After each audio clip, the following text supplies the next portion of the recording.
नमस्कार दोस्तों, स्वागत है आप लोगों का एडू एक्सप्रेस में। आइए आज हम लोग बहुत महत्वपूर्ण टॉपिक देखते हैं, सविनय अवज्ञा आंदोलन। यह बीपीएससी के मुख्य परीक्षा के लिए 65वीं का जो होने वाला है और 66वीं का प्रारंभिक जो परीक्षा होने वाला है उसके लिए समान रूप से लाभदायक रहेगा। तो हम लोग सविनय अवज्ञा आंदोलन जो हुआ था पूरे राष्ट्रीय स्तर पे और बिहार के संदर्भ में जो है उसको देख के पढ़ेंगे हम लोग। तो आइए इस क्रम में जो है सविनय अवज्ञा आंदोलन को हम लोग पृष्ठभूमि देखेंगे, उसके कारणों को देखेंगे क्यों क्या हुआ, उसके बाद कार्यक्रम क्या क्या किए गए जो गांधी जी का नेतृत्व था, उसके अलावा क्या बिहार में क्या आंदोलन चलाए गए थे, किस प्रकार से थे, चौकीदार का आंदोलन था, छपरा का दंगा विद्रोह था, उसे भी देखेंगे। उसके बाद इसका स्वरूप और विस्तार को देखेंगे, कहाँ कहाँ ये किस हिसाब से फैला हुआ था। उसके बाद इसके परिणाम को देखेंगे और अंततः जो है निष्कर्ष मूल्यांकन करते हुए वीडियो का अंत करेंगे। इसके साथ मैं मनीष कुमार, मेरे बारे में देख सकते हैं। अगर आप ये वीडियो YouTube पे देख रहे हैं तो चैनल को सब्सक्राइब कीजिए, हिट द बेल आइकन। अगर आप Facebook पे देख रहे हैं तो पेज को लाइक कीजिए और एडू एक्सप्रेस से आप विभिन्न सोशल साइट्स पे जुड़ सकते हैं, लिंक डिस्क्रिप्शन में दिया हुआ है। इसके साथ अब प्रारंभ करते हैं सविनय अवज्ञा आंदोलन। देखिए, सविनय अवज्ञा आंदोलन का प्रस्ताव दिसंबर 1929 में लाहौर के जो अधिवेशन हुआ था कांग्रेस का, वहां में पारित किया गया था। इस अधिवेशन में पूर्ण स्वराज का प्रस्ताव भी पारित किया गया, जिसमें कहा गया कि ब्रिटिश शासन को स्वीकार करना मनुष्य और ईश्वर दोनों के प्रति पाप करना के बराबर है। उसी रूप से क्या है, 26 जनवरी 1930 को पूर्ण स्वतंत्रता की घोषणा की गई और गांधी जी को सविनय अवज्ञा आंदोलन को शुरू करने का अधिकार दिया गया। तो उसके बाद क्या है कि गांधी जी ने आंदोलन से पूर्व वायसराय इरविन के समक्ष 2 मार्च 1930 को 11 सूत्रीय मांगे पेश की तथा कहा कि इन्हें सरकार द्वारा यदि स्वीकार करती है तो आंदोलन नहीं छेड़ा जाएगा, किंतु वायसराय इरविन ने इन मांगों को अस्वीकार कर दिया। तो आगे देखेंगे हम लोग क्या मांगे थी। उसके बाद अगर देखा जाए तो ये जो है वीडियो आप लोग देखिए, यह उस टाइम में जो 26 जनवरी 1930 को बनाया गया था, किस प्रकार से बनाया गया था। पहले मोतीलाल नेहरू थे, उनके जो पुत्र थे जवाहरलाल नेहरू, उनके द्वारा यह अध्यक्षता की गई थी, सर्वसम्मति से चुना गया था इन्हें अध्यक्ष। उसके बाद इन्होंने जो है एक बड़े पैमाने पे जो है रावी के तट पे लाहौर किनारे में सभा का आयोजन किया गया था। गांधी जी भी और बहुत सारे इसमें दिग्गज नेता मौजूद थे, तो उन सभी के समक्ष में झंडा फहराया गया था। तो ये बहुत ही महत्वपूर्ण हो जाता है। देखिए किस प्रकार से फहराया गया था, देख सकते हैं आप लोग। इस कारण से जो हम लोग 26 जनवरी को जो है गणतंत्र दिवस मनाते हैं, क्योंकि वो 26 जनवरी 1930 के लगभग में यह पहली बार स्वतंत्रता आंदोलन फहराया गया था। अब देखते हैं कि सविनय अवज्ञा आंदोलन के उदय के क्या क्या कारण है, किन किन कारणों से। ये मेरा हैंड रिटन नोट्स है जो आगे भी कुछ स्लाइड्स में आएगा, तो उसे हम देख लेते हैं कि जो कारण, जो प्रमुखता क्या क्या कारण है। देखिए ये सामन कमीशन का में कोई भारतीय नहीं, तो ये सामन कमीशन जो लाया गया था 1927 के दौरान में, तो इसमें कोई भारतीय नहीं था, तो इस कारण से इसका विरोध किया गया। तो इसके बाद क्या है कि नेहरू रिपोर्ट जो है 1928 में आई थी, इसे भी अस्वीकृत कर दिया गया था, इसकी जो मांगे थी उसको अस्वीकार कर दिया गया था, ये रीजन था। उसके बाद जो है 1929 और 1930 की आर्थिक महामंदी, तो आप लोगों ने शायद ये पढ़ा होगा कि ग्रेट डिप्रेशन 1929 का जो पढ़ा जाता है अमेरिका के संदर्भ में, वैश्विक संदर्भ में, तो उसके कारण से भी जो है इस पर असर पड़ा था, भारत की महंगाई बढ़ गई थी। और इसके बाद क्या है कि युवकों में अशांति, तो एक बहुत लंबे समय से जो है जो आंदोलन जो उग्र नहीं हो पा रहा था, जो युवक जो थे इस कारण से काफ़ी ज़्यादा इससे अशांत थे और ये युवक जो है आंदोलन में भाग लेने को प्रेरित थे। उसके बाद क्या है कि 11 सूत्रीय मांग विफल, जो गांधी जी द्वारा मांगा गया था उसे विफल कर दिया गया, उसे नहीं माना गया। उसके बाद क्या है कि इंग्लैंड में जो लेबर पार्टी की सरकार और दिल्ली घोषणा पत्र, इसके कारण से भी जो है ये सविनय अवज्ञा आंदोलन को बल मिला। उसके बाद 1929 का लाहौर अधिवेशन, जिसमें पूर्ण स्वराज की मांग की गई, जैसे अभी लास्ट वीडियो में देखा था अभी किस प्रकार से झंडा फहराया गया था और पूर्ण स्वराज का मांग किया गया था। तो इनसे ये प्रमुख कारण सब हैं, इन्हीं कारण सब सविनय अवज्ञा आंदोलन का प्रारंभ किया गया। तो जो और इंस्टेंट जो तत्कालिक कारण हुआ वो 11 सूत्रीय मांग का विफल हो जाना। आइए आगे देखते हैं स्लाइड्स में। देखिए, आंदोलन की शुरुआत 12 मार्च 1930 को प्रसिद्ध दांडी यात्रा द्वारा गांधी जी ने आंदोलन की शुरुआत की, जिसमें उन्होंने अपने चुने हुए 78 अनुयायियों के साथ साबरमती से दांडी तक लगभग 200 मील की पैदल यात्रा की और 6 अप्रैल 1930 को समुद्र तट के एक मुट्ठी नमक उठाकर कानून का उल्लंघन किया। यह बात का प्रतीक था कि अब भारत के लोग ब्रिटिश द्वारा बनाए गए कानून के अधीन नहीं रहना चाहते हैं। तो ये जो दांडी यात्रा थी, इससे संबंधित जो प्रश्न है बीपीएससी के प्री में भी पूछा जाता है, तो आप लोग ध्यान रखिएगा। ये डेट जो है, ये डेट फैक्चुअल जो है चीज़ है, इसको याद रखिएगा क्योंकि स्टार्ट कब हुआ था, 12 मार्च को, और ये 6 अप्रैल को जो है वहाँ पे कानून का उल्लंघन किया गया था। तो इस चीज़ों को आप लोग ध्यान में रखिए। ये फैक्ट्स जो है आपको एग्जाम से पीटी में पूछ लिए जाते हैं कि कितने अनुयायी थे, कितने दूरी थी, या फिर कितने डेट को पहुँचे, ये सब आप लोग ध्यान रखिएगा। तो 12 मार्च को स्टार्ट किया गया था और 6 अप्रैल को ये पहुँच गए थे।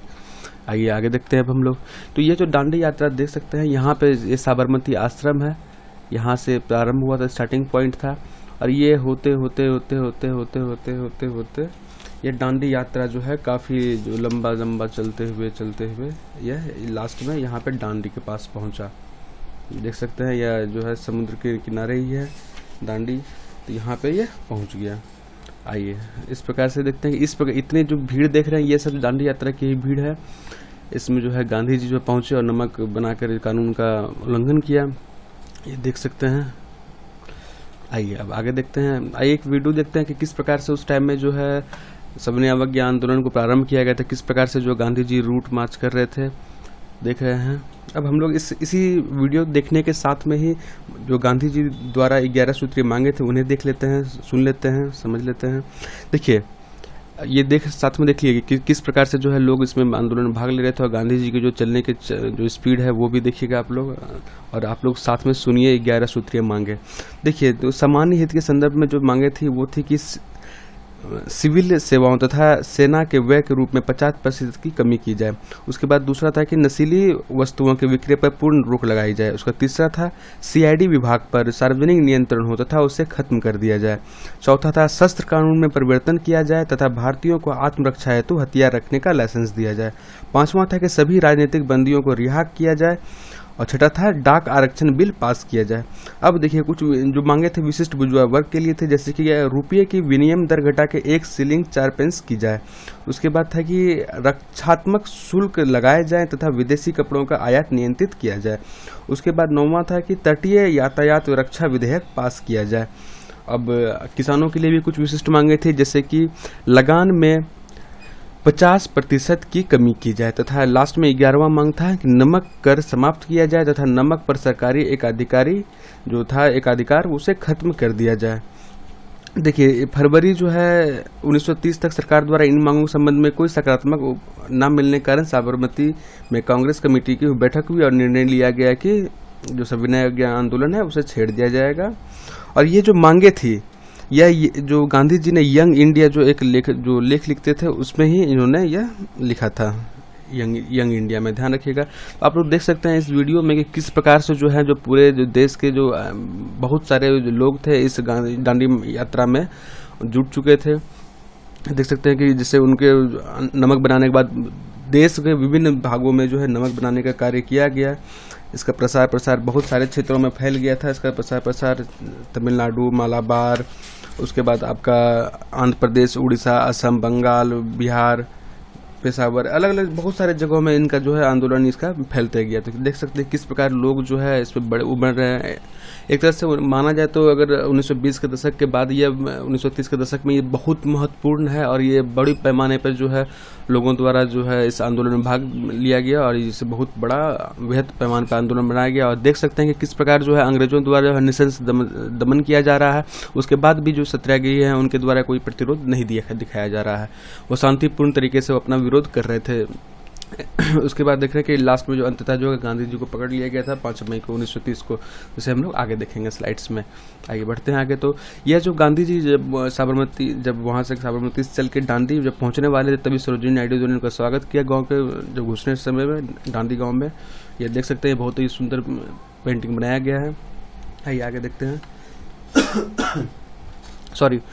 अब देखिए इस आंदोलन के निम्नलिखित कार्यक्रम निश्चित किए गए थे। जो आंदोलन किया था देश के अन्य जो उसके अनुयायी थे उनके लिए जो किया गया था, कहा गया था, देखिए सभी स्थानों पर नमक कानून भंग किए जाएंगे, जैसा कि हम लोगों ने देखा वीडियो में बहुत सारी जगह पे किया गया। उसके अलावा क्या कि विद्यार्थियों को कॉलेज, सरकारी सेवाओं को अपनी सेवा का तथा वकीलों को न्यायालय का बहिष्कार करना चाहिए। साथ में विदेशी कपड़ों की होली जलाई जाए। उसके बाद है कि जो महिलाएं हैं शराब की दुकानों के बाहर धरना देंगी, सरकार को किसी भी प्रकार का कर नहीं दिया जाएगा। तो देखिए, किसी भी प्रकार का कर नहीं देने के संदर्भ में है कि जो बहुत सारे रैयतों द्वारा जो है उसको लगान जो है वो नहीं अदा करने के बाद किया गया। उसके बाद जमींदारी क्षेत्रों में चौकीदारी कर ना अदा किया जाए। उसके बाद में मध्य प्रांत जो थे वहाँ पे वन कानून का उल्लंघन किया जाए। इस प्रकार का जो कर है उसको अपवंचन का प्रयास किया गया। उसके बाद जो विदेशी कपड़े के जो है उसको होली जलाई गई थी और स्वदेशी अपनाने का कहा गया था। और गांधी जी द्वारा जो है खादी का काफी प्रमोट किया गया था पढ़ने के लिए। इसके अलावा है कि अन्य गतिविधियों में शामिल थे, जैसे कि यहाँ जुलूस निकालना, लोग जो जुलूस निकाले थे, सभाएं आयोजित करते थे, पंपलेट बांटते थे तथा राष्ट्रीय झंडे को सलामी देना। तो एक प्रकार से देख रहे हैं तो रचनात्मक कार्यक्रम द्वारा भी इस आंदोलन को आगे बढ़ाया गया। तो देख सकते हैं कि किस प्रकार से जो अंग्रेजों का प्रतिरोध का भी यह विरोध नहीं करते, तो शांतिपूर्ण तरीके से अपना आंदोलन कर रहे थे। आगे देखते हैं, ये जो फोटो देख रहे हैं ये गांधी जी जब दांडी यात्रा पे थे उसी दौरान जो महिलाओं की सभा को लिया गया था, इसमें महिलाएं मुख्य रूप से भागी थी। और इस सविनय अवज्ञा आंदोलन की विशेष बात है कि महिलाएं जो है इसमें बहुत वृहद पैमाने पर इसमें सम्मिलित थी। तो गांधी जी द्वारा देख सकते हैं मीटिंग करते हुए। अब देखते हैं, आगे पढ़ते हैं अब हम लोग। देखिए, आंदोलन का प्रभाव देश के अन्य हिस्सों में भी बहुत व्यापक रूप से पड़ा। बिहार भी इससे अछूता नहीं रहा।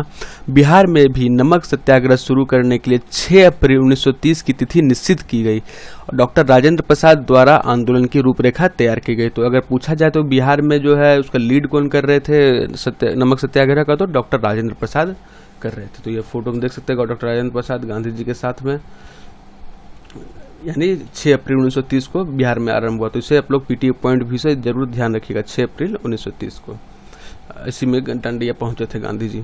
अब देखते हैं क्या हुआ आगे कि देखिए, जवाहरलाल नेहरू ने भी इस संबंध में बिहार प्रांत का दौरा किया। बिहार में समुद्र तट नहीं होने के कारण अनेक जगहों पर नमकीन मिट्टी से नमक बनाया गया था। जैसे बिहार में सर्वप्रथम जो है सारण और चंपारण जिले में नमक सत्याग्रह शुरू किया गया। तो यहाँ पे जो नमकीन मिट्टी थी वहां से नमक बनाकर ये से कानून को भंग किया गया। धीरे धीरे इसका प्रसार पटना, मुजफ्फरपुर, शाहाबाद आदि क्षेत्रों में भी हुआ। तो देख सकते हैं कि किस प्रकार से जो है यहाँ पटना के बगल में सारण है, यहाँ से पहली बार स्टार्ट हुआ।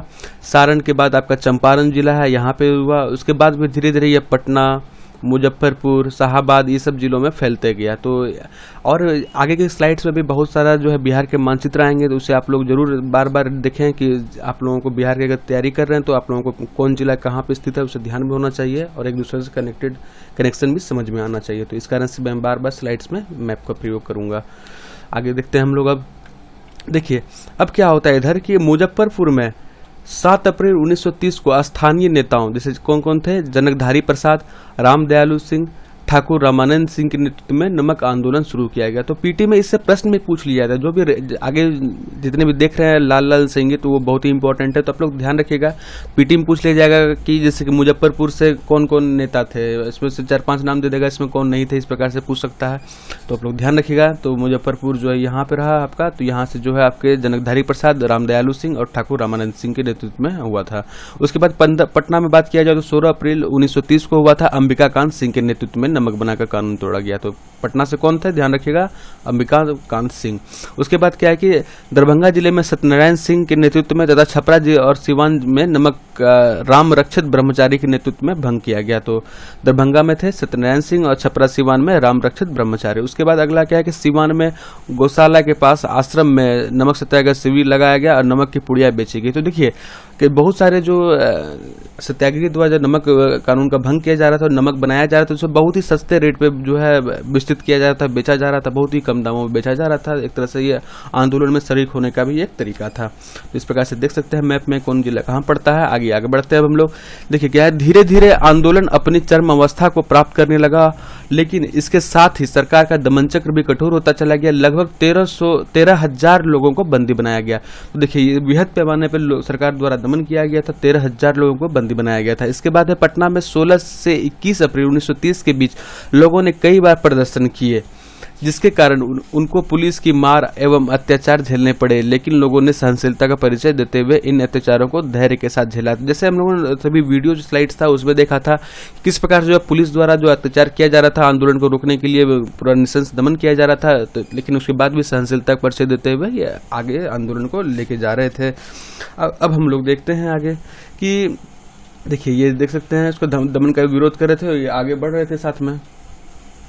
4 मई 1930 को गांधी जी गिरफ्तार कर लिए गए, जिसके विरोध में बिहार में जन प्रदर्शन किए। जिससे हम लोग स्लाइड्स में देखे थे कि कैसे गांधी जी को गिरफ्तार कर लिया गया जब सोए अवस्था में, और उनको इसके विराट जो अगर गांधी जी को गिरफ्तार करने के विरोध में बहुत जगह प्रदर्शन हुए, जन प्रदर्शन। अब देखिए क्या है, 4 मई गांधी जी को गिरफ्तार किया था, फिर 5 मई को क्या किया, गांधी जी को धरसना से गिरफ्तार करके यरवदा जेल भेजा गया। तो यह पिक जो देख सकते हैं ये यरवदा जेल का पिक है, और ये गांधी जी को जैसे गिरफ्तार किया गया तो उस टाइम का ये देख सकते हैं फोटो। और देखिए इसके संदर्भ में एक नोट है, एक तरह से इसको नोट समझ के रख लीजिए, ये एक्स्ट्रा है इसके साथ में कि जुलाई 1930 में जो बिहार में प्रेस एक्ट लागू किया गया था कि यहाँ पे जो आंदोलन को भड़काने का कार्य कर रहा था उसे प्रेस एक्ट लागू करके उसे रोका गया गया था। जिससे क्या है, 10 सर्च लाइट जो पटना से प्रकाशित होता था, लोक संग्रह जो मुजफ्फरपुर से प्रकाशित होता था, उसके बाद देश सेवक जो आरा से प्रकाशित होता था, तरुण शक्ति जो चाईबासा से प्रकाशित होता था, उसके बाद नवीन भारत जो गया से प्रकाशित होता था। तो आप लोगों ये जो पत्रिकाएं हैं इसे आप लोग ध्यान रखिए कहाँ से कौन प्रकाशित होता था, क्योंकि ये 1930 के दौरान बहुत महत्वपूर्ण थे। इन्हें प्रेस एक्ट लागू करके उसको बंद कर दिया। लेकिन क्या है कि साहित्य पर बैन नहीं था। तो जैसे स्वराज का गोला हुआ, नौकरबा हो गया, उसके बाद स्वराज धारा हो गया, स्वतंत्रता की मुरली हो गई, भारत की रक्षा हो गई, एमजी प्रकाश स्वतंत्रता के प्रकार, इस प्रकार के जो साहित्य थे उस प्रकार का निकाला गया। उसके बाद इसमें जो है राम विक्स बेनीपुरी जो आप लोग नाम सुनते हैं, जिस कैदी पत्रिका थी उन्होंने निकाला, तो उस पर भी कोई बैन नहीं था। उसके बाद माया प्रसाद द्वारा जो कारागार जो है नाम के एक साहित्य निकाला गया था, इस पर भी बैन नहीं था। यह भी जो है आंदोलन को संचार का कार्य किया, ये सब जो साहित्य थे।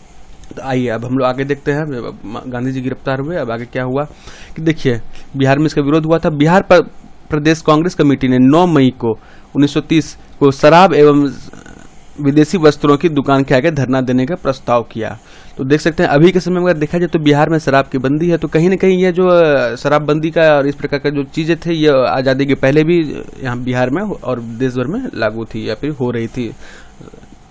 देखिए किस प्रकार से जो है महिलाएं जो है शराब दुकान के आगे बैठ जाती थी या फिर विदेशी कपड़े दुकान के आगे बैठ जाती थी और इसकी होली भी जलाई जाती थी। आगे देखते हैं हम लोग कि अब क्या होता है कि 16 मई से इस प्रस्ताव का क्रियान्वयन हुआ। पटना में सर अली इमाम की अध्यक्षता में एक स्वदेशी संघ की स्थापना की गई। तो देखिए ये जो है सर अली इमाम है, ये इनकी तीसरी वाइफ है, तो इनका भी बहुत योगदान था। तो ये रांची में रहती थी झारखंड में, लेकिन बिहार और झारखंड संयुक्त रूप था उस टाइम में। उसके बाद आगे बढ़ते हैं तो पटना में विदेशी वस्त्रों के बहिष्कार की सफलता का मुख्य श्रेय महिलाओं को दिया गया। तो देख सकते हैं कि जो महिलाएं थी वो भी इस आंदोलन में बहुत बढ़ चढ़ के भाग लिए थी, और कहीं ना कहीं जो शराब के जो दुकान के आगे धरना देना, विदेशी कपड़ों के आगे धरना देना, ये सब जो महिलाओं द्वारा किया जाता था। आगे देखते हैं अब देखिए इसमें क्या है कि श्रीमती विंध्यावासिनी देवी और श्रीमती हसन इमाम ने इसमें प्रमुखता से स्वदेशी के प्रचार और विदेशी वस्त्रों के बहिष्कार की भावना इतनी प्रबल की थी कि छपरा के जेल कैदियों ने विदेशी वस्त्र पहनने से इनकार कर दिया। ध्यान रखिएगा पीटी में इससे पूछा जाता है कि कहाँ के कैदियों ने जो है आपको विदेशी वस्त्र पहनने से इनकार कर दिया और नंगी हड़ताल की थी, तो वो छपरा के जेल के कैदियों ने रहा। और स्वदेशी वस्त्र उपलब्ध कराए जाने तक नंगे रहने तक का निश्चय किया। कई दिनों तक यह नंगी हड़ताल जारी रही। तो अपना नंगी हड़ताल ध्यान रखिएगा, यह छपरा से संबंधित है नंगी हड़ताल, जिसमें कैदी द्वारा जो है स्वदेशी वस्त्र की मांग की गई थी। अंततः स्वदेशियों को जो है कैदियों को जो है स्वदेशी वस्त्र उपलब्ध करवाए गए, तब जाकर यह हड़ताल समाप्त हुई। तो देख सकते हैं कि जो विदेशी वस्त्र का जो किस प्रकार से विरोध किया जा रहा था, उसका होली जलाई जा रही थी, उसके बाद जो कैदी द्वारा जो नंगी हड़ताल किया गया और लास्ट में से स्वदेशी वस्त्र दिया गया, तब ये जाके हड़ताल समाप्त किए। उसके बाद क्या है, इसके बाद इसी आंदोलन के क्रम में बिहार में चौकीदारी कर देने के लिए भी आंदोलन चला, बंद कर देने के लिए, जो चौकीदारी कर लगता था उसे बंद कर देने के लिए भी चला। चौकीदारी कर की वसूली बड़ी क्रूरतापूर्वक की जाती थी, जिसके कारण लोगों में पहले से ही असंतोष था। देखिए चौकीदारी कर जो है यह वहाँ के सुरक्षा के कारण से लगाया जाता था। जैसे मान कि कोई गांव में या कहीं भी शहर में अगर किसी प्रकार चोरी घटना या किसी भी लूट डकैती कांड होता था, इस कारण से वहाँ चौकीदारी को अपॉइंट किया गया और इसका जो सैलरी वगैरह या जो भी खर्चे हैं इसे कर लगा कर वसूला जाता था वहाँ के लोगों द्वारा। तो ये जो चौकीदारी कर था उसे देना भी बंद कर दिया वहाँ के लोगों द्वारा। आगे देखते हैं हम लोग। तो क्या क्या हुआ कि फिर उसके बिहार के किसानों ने चौकीदारी कर का भुगतान करने से मना कर दिया। इसमें से चंपारण जिले का नाम सबसे आगे आता है। तो किसान वर्ग था, उनको वैसे भी बहुत सारे लगानों का बोझ था और ऊपर से चौकीदारी कर, तो इस कारण से भी किसानों ने भी चौकीदारी कर को मना देना बंद कर दिया था। अब आगे क्या होता है कि शाहबाद और गया जिले में भी लोगों ने चौकीदारी कर देने से मना कर दिया गया। और शाहबाद जिले के चौकीदारी कर यूनियन में से एक सरपंच ने, एक दफादार तथा 6 चौकीदारों ने त्यागपत्र दे दिया। देखिए किस प्रकार जो है यह धीरे धीरे आंदोलन जो है वो भड़कते जा रहा है, वो एक जगह से दूसरी जगह फैलते जा रहा है, एक जिला से दूसरे जिला यहाँ पे ये फैलते जा रहे हैं। एक जगह स्टार्ट हुआ तो उसके बाद ये शाहबाद, आरा, यहाँ देख सकते हैं ये जहानाबाद ये है, यहाँ पे शाहबाद कहीं पे है, यह आरा हुआ। तो यहाँ पे भी चौकीदारी, उत्तर बिहार और दक्षिणी बिहार सभी जगह जो चौकीदारी कर विरोधी आंदोलन प्रारंभ हो गया। इसके बाद क्या है कि सारण जो है, सारण यूनियन बोर्ड के अध्यक्ष, यहाँ पे सारण पड़ता है पटना के बगल में, सारण यूनियन बोर्ड के अध्यक्ष जमुना सिंह ने भी चौकीदारी कर के विरोध में त्यागपत्र दे दिया। इस प्रकार पटना, सारण, पूर्णिया, मुंगेर, मुजफ्फरपुर आदि जगहों पर यह अभियान शुरू हो गया। तो देख सकते हैं यहाँ पे किस प्रकार से यहाँ से होते होते यह आंदोलन यहाँ पे जो है पूर्वी बिहार तक पहुंच गया। आपका पूर्णिया, यहाँ पे भागलपुर, ये मुंगेर हो गया, आपका मुजफ्फरपुर हो गया। तो यह धीरे धीरे आंदोलन फैलते जा रहा था। पूरे बिहार की विशेषता थी चौकीदारी कर का विरोध। आगे आगे बढ़ते हैं कि आंदोलन की भव्यता को देखते हुए सरकार की दमन प्रक्रिया अब और तीव्र होने लगी थी। तो भागलपुर जिले के बिहपुर में सत्याग्रहों पर पुलिस का दमनचक्र बड़ी कठोरता और निर्ममता पूर्वक चला। तो ये देख सकते हैं यहाँ पे आपका जो है यह बिहपुर है, ये जो रेड विंग्स है यह बिहपुर है, यह भागलपुर है और यहाँ पे पटना है। तो देख सकते हैं ये एक गूगल मैप से लिया गया है स्क्रीनशॉट। तो यहाँ से देख सकते हैं किस प्रकार से आंदोलन जो है उस सभी जगह पूरे बिहार भर में फैला हुआ था। स्वरूप इसका काफी विस्तार, इसका काफी फैला हुआ था। तो यहाँ पटना से भागलपुर और भागलपुर से यहाँ पे आपका बिहपुर, तो यह देख सकते हैं यहाँ पे भी दमन चक्र चला था। अब क्या हुआ कि पुलिस के अत्याचार के विरोध में बिहार काउंसिल के 4 सदस्यों ने, जैसे कमलेश्वरी सहाय, अनंत प्रसाद, नवल किशोर प्रसाद सिंह और श्याम नारायण सिंह शर्मा ने सदस्यता त्याग दी। तो ध्यान रखिएगा, आप लोग ये प्रश्न पूछा जा सकता है कि जो है पुलिस अत्याचार के विरोध में किसने किसने अपना त्यागपत्र दे दिया सदस्यता से। तो ये चारों हैं, कमलेश्वरी सहाय, अनंत प्रसाद, नवल किशोर प्रसाद और श्याम नारायण सिंह शर्मा। तो इनका नाम ध्यान रखेंगे। आगे देखते हैं कि लाठी प्रहार के विरोध में राजेंद्र प्रसाद, राय बहादुर द्वारका नाथ और अब्दुल बारी ने बिहार विधानसभा परिषद से सदस्यता त्याग दी। तो ध्यान रखिएगा, तो अब्दुल बारी का बहुत महत्वपूर्ण से नाम आता है। तो इन सभी ने, इन तीनों ने बिहार विधान परिषद से सदस्यता को इस्तीफा दे दिया था। उसके बाद आगे होता है 30 जून 1930 को कांग्रेस को अवैध घोषित कर दिया गया। तो देखिए आगे देखेंगे हम लोग कि 1942 में भी जो है कांग्रेस को अवैध घोषित कर दिया जाता है अगस्त प्रस्ताव के कारण। उसके बाद यहाँ पे भी 1930 में भी कांग्रेस को अवैध घोषित किया गया था। उसके बाद है 11 जुलाई को राजेंद्र प्रसाद को गिरफ्तार कर लिया गया, तो 6 महीने के लिए जेल भेज दिया गया। तो देखिए जो बिहार के जो लीड कर रहे थे सविनय अवज्ञा का, वो राजेंद्र प्रसाद कर रहे थे, इन्हें गिरफ्तार करके 6 महीना जेल कर दिया गया। उसके बाद क्या है, दमनकारी उपायों बहुत ज्यादा सफल न होने के कारण सरकार ने भी अपना रुख बदल लिया। तो क्या अंततः 5 मार्च 1931 को गांधी इरविन समझौता हुआ। इसके बाद कांग्रेसी नेताओं की रिहाई का जो दौर है वो आरंभ हो गया और आंदोलन स्थिर हो गया। तो ध्यान रखिएगा, तो गांधी इरविन समझौता कब हुआ था? 5 मार्च 1931। ये प्रीलिम्स पॉइंट ऑफ व्यू से महत्वपूर्ण है, तो उसे ध्यान रखिएगा। यह बहुत महत्वपूर्ण था कि सविनय अवज्ञा आंदोलन स्थिर हुआ। फिर ये गांधी इरविन पैक्ट के द्वारा ही आगे जो है गांधी जी जो द्वितीय गोलमेज सम्मेलन हुआ था इंग्लैंड में, वहाँ पे सम्मेलन भाग लेने के लिए गए थे। तो गांधी इरविन पैक्ट जो है ये सविनय अवज्ञा आंदोलन को जो है वो एक तरह से कम करने के लिए, उसको तीव्रता को यह प्रयास किया गया था इसमें। अब देखिए गांधी इरविन आंदोलन जो किया गया था, गांधी इरविन आंदोलन के तहत में जो अगर देखा जाए इसके सही रूप से तो बहुत सारी मांगे थी इनमें। जैसे कि यहाँ पे अगर देखा जाए गांधी इरविन, तो ये सब बहुत सारे उस टाइम में न्यूज़ मैगजीन में कवर किया गया था उस टाइम में। और ये देख सकते हैं कैसे बैठ के जो है इन दोनों जो है बहुत सारे मुद्दे पर चर्चा की, जिसमें क्या है कुछ ध्यान रखिएगा आप लोग। जैसे कि हिंसात्मक अपराधियों के अतिरिक्त सभी राजनीतिक कैदियों को छोड़ दिया जाए। उसके बाद था कि अपहरण की संपत्ति वापस की जाए, जो भी अगर सीज किया गया था, जब्त किया गया था, उसे वापस कर दिया जाए। उसके बाद विभिन्न प्रकार के जुर्माना की वसूली को स्थगित किया जाए, जो भी अगर जुर्माना लगाया जा रहा था अंग्रेजों द्वारा उसे बंद करने की बात किया जा रहा था। उसके बाद सरकारी सेवाओं से त्यागपत्र जो दे दिया था उन्हें पुनः जो है वापस भर्ती किया जाए। उसके बाद समुद्र तट के एक निश्चित सीमा के भीतर नमक तैयार करने की अनुमति दी जाएगी, इस प्रकार की मांग की गई। और गांधी जी द्वारा जो है जैसे कि हवा पानी मुक्त माना गया, उसी तरह नमक को भी एक मुक्त चीज माना गया, प्राकृतिक चीज माना गया था। उसके बाद मदिरा, अफीम, विदेशी वस्त्रों की दुकान के सम्मुख जो है शांतिपूर्ण विरोध की प्रदर्शन की आज्ञा दी जाए। तो ये प्रदर्शन की आज्ञा मांग रहे थे। उसके बाद है आपातकालीन अध्यादेशों को वापस ले लिया जाए। तो ये जिसकी प्रमुख मांगे थी। और साथ में क्या है, ये प्रश्न हमेशा उठता है कि गांधी जी ने क्यों नहीं भगत सिंह की फांसी की रोकी थी। तो गांधी जी ने हालांकि फांसी रोकने के लिए बात रखा था, लेकिन क्या है कि किंतु वायसराय ने गांधी जी के 2 निम्न मांगे जो अस्वीकार कर दी थी। 2 निम्न मांगे क्या क्या थे कि पुलिस जातियों की जांच कराई जाए, जो दमन चक्र चलाया जा रहा था पुलिस द्वारा, जो कड़ाई रूप अपनाया जा रहा था, उसकी जांच की जाए। तो इसका विरोध कर दिया था, इसका मांग को नहीं माना था। और दूसरी बहुत महत्वपूर्ण थी मांग कि भगत सिंह तथा उनके साथियों की सजा जो है माफ कर दी जाए। इन 2 मांगों को है वो लॉर्ड इरविन द्वारा नहीं माना गया। उसके अलावा जो अन्य जो मांगे हैं उनका माना गया था। तो इस प्रकार से देख सकते हैं कि गांधी जी जो है क्यों नहीं भगत सिंह की फांसी रोक पाए, क्योंकि जो इरविन है उन्हें माने ही नहीं। आगे हम लोग पढ़ते हैं कि और साथ में देखिए, जब ये गांधी इरविन समझौता हुआ उसके बाद जो है गांधी जी जो है द्वितीय गोलमेज सम्मेलन में भाग लेने के लिए इंग्लैंड गए थे। तो इनके साथ में जो है आपके सरोजिनी नायडू गए थे, पंडित मदन मोहन मालवीय गए थे। और इनका फोटो देखिए और बताइए कमेंट में कि ये कौन है। अगर आप पहचानते हैं तो जरूर कमेंट में बताइए कौन है। आइए हम लोग आगे देखते हैं कि किस प्रकार से जब गांधी जी ब्रिटेन पहुंचे, वहाँ के जो लोगों द्वारा बहुत स्वागत किया गया था इनका जो, और ये पे एक अनाथ आश्रम में ये रुके थे। वहाँ पे देखिए किस प्रकार से जो है बच्चों के प्रति प्रेम और वहाँ के लोगों से जुड़ा हो गया था। एक प्रकार से एक दूसरे देश को जानने का कार्य यहाँ पे हो रहा था। आगे बढ़ते हैं हम लोग।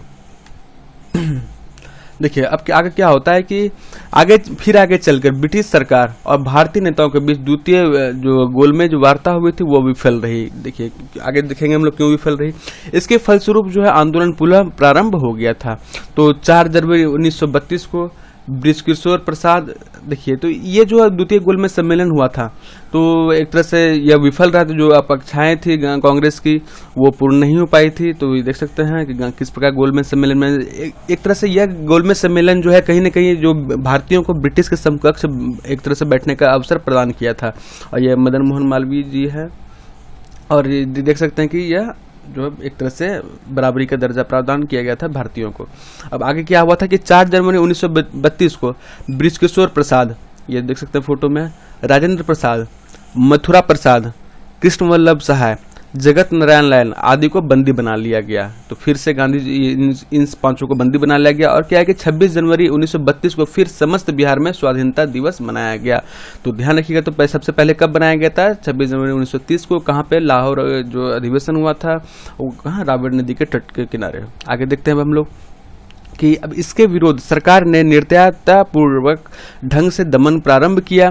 कई स्थानों पर गोलियां चलाई गई जिसमें कई लोग शहीद हुए, जैसे कि बेगूसराय, मोतिहारी, रोसड़ा, शिवहर, तारापुर आदि जगहों पर। तो देख सकते हैं कि इन विभिन्न जगहों पर जो है गोलियां चलाई गई विरोध की। इसके विरोध में जगह जगह जुलूस निकाले गए। स्थिति का सामना करने के लिए सरकार द्वारा 30 जून को विशेष अधिकार अध्यादेश जारी किया गया था। तो देख सकते हैं दमन चक्र चला गया था। अब बाद में यह 30 जून को विशेष अधिकार अध्यादेश जारी किया गया सरकार द्वारा।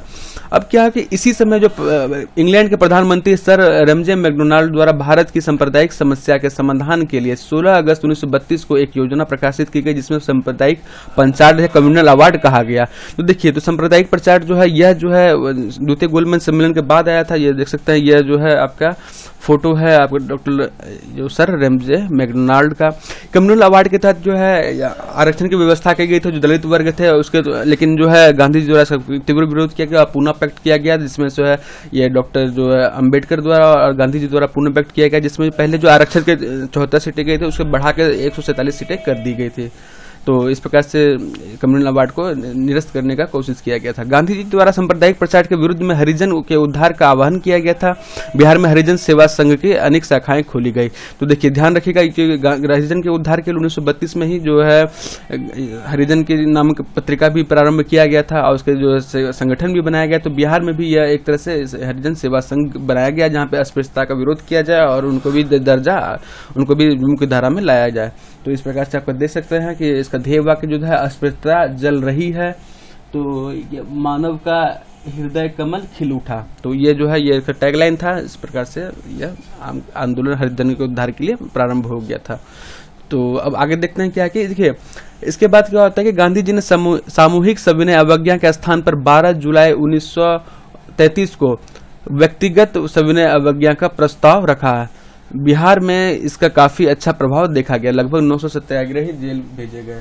तो देख सकते हैं कि उन्होंने जो सामूहिक जो आपका सविनय अवज्ञा था उसकी जगह पे व्यक्तिगत पे सविनय अवज्ञा पे फोकस किया। तो आप लोग कमेंट में बताइए कि प्रथम जो है व्यक्तिगत जो सत्याग्रह किए थे वो कौन थे, प्रथम और द्वितीय। अगर जानते हो तो जरूर बताइए आप लोग कमेंट में। आप लोग आइए आगे देखते हैं हम लोग कि उसके बाद होता है कि 7 अप्रैल 1934 को पटना में गांधी जी ने अपने एक वक्तव्य में आंदोलनों को स्थगित करने की सलाह दी। 18 मई को बिहार प्रदेश कांग्रेस कमेटी ने इसका समर्थन किया और फिर बिहार में आंदोलन स्थिर हो गया।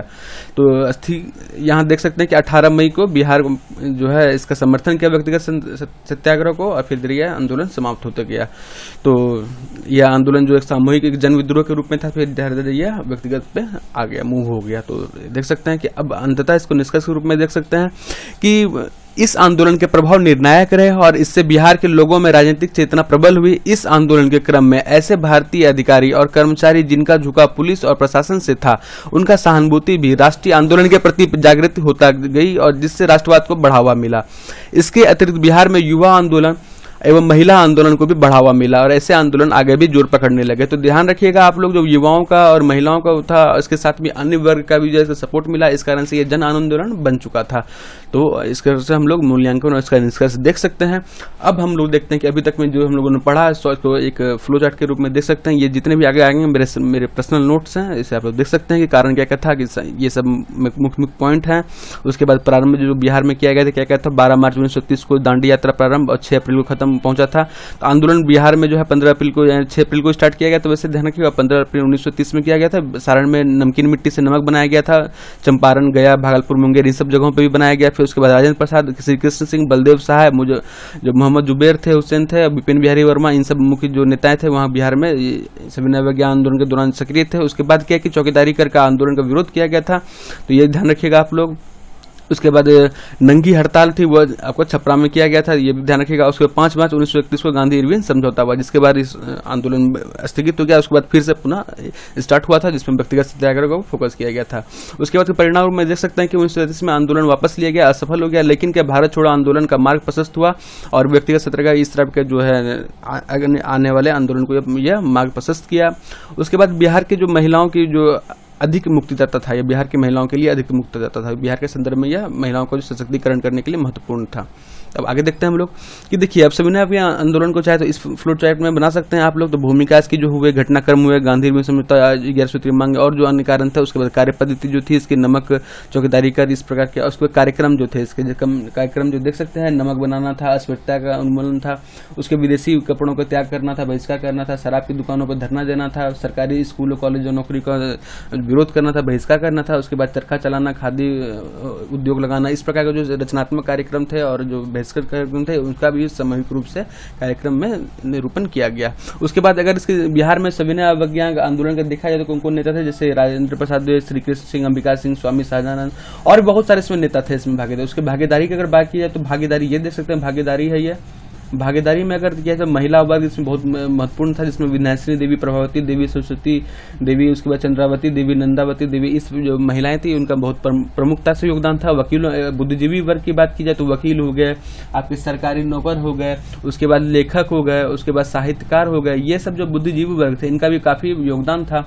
उसके बाद जो छात्र वगैरह जो युवा थे उनका भी काफी महत्वपूर्ण योगदान था, उन्होंने भी स्कूल कॉलेजों का त्याग कर दिया था। उसके व्यवसायिक जो थे, व्यवसायिक इसलिए भी महत्वपूर्ण हो जाता है क्योंकि जो देखिए विदेशी वस्त्रों का, विदेशी जो आपका शराब था, इन सब का विरोध करना था। इस कारण से कहीं न कहीं व्यवसायी वर्ग को भी ये इसमें सम्मिलित किया गया था।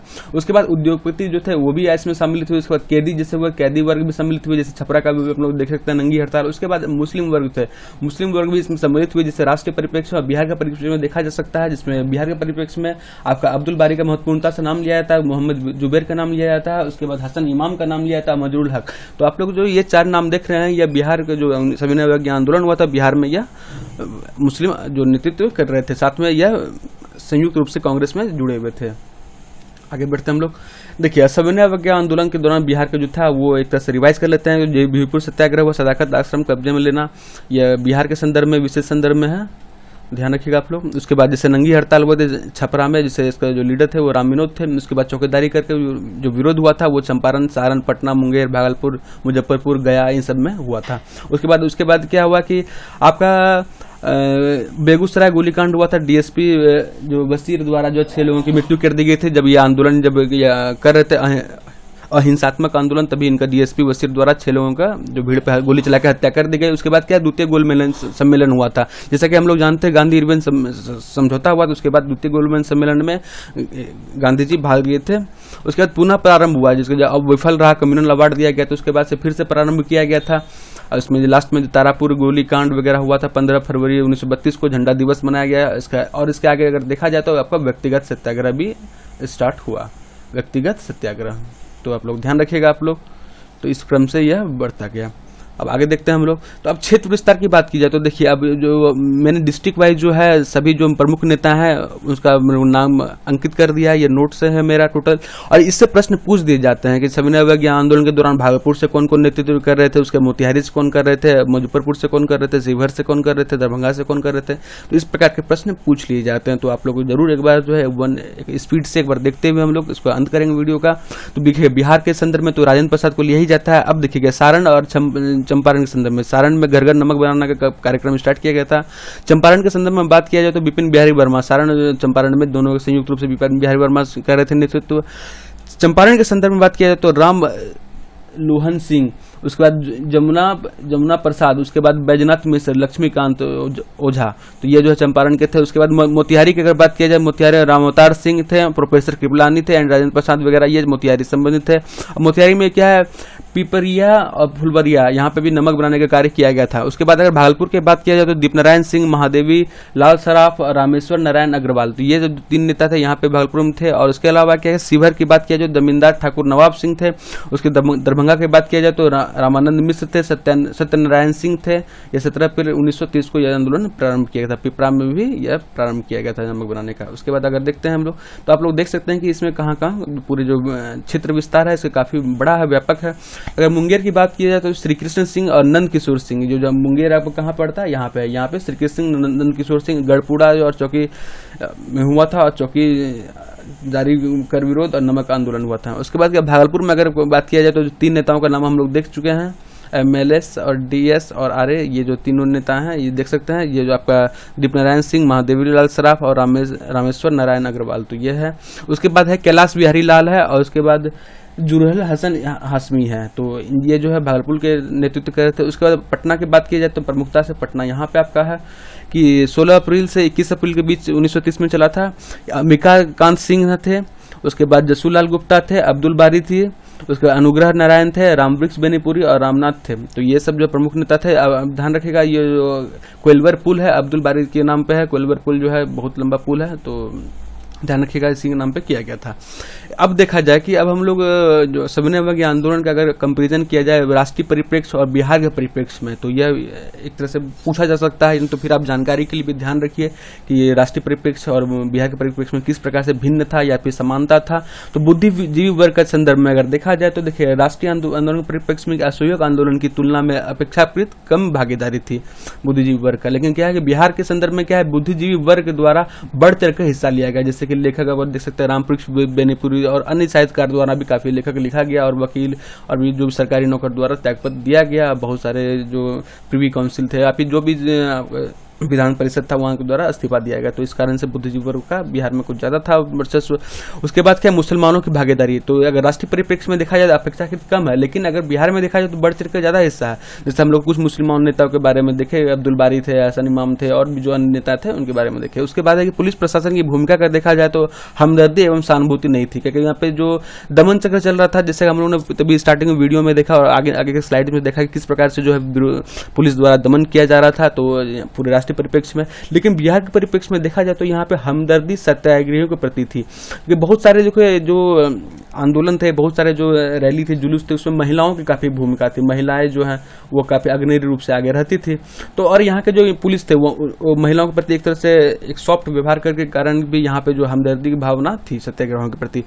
और देखते हैं कि चौकीदारी कर आंदोलन, तो गांधी जी के इसके पक्ष में नहीं थे। तो ये चौकीदारी राष्ट्रीय परिप्रेक्ष्य में अगर बात किया जाए तो चौकीदारी कर आंदोलन जो राष्ट्रीय परिप्रेक्ष्य में नहीं हुआ था, यह बिहार के परिप्रेक्ष्य में बहुत महत्वपूर्ण है।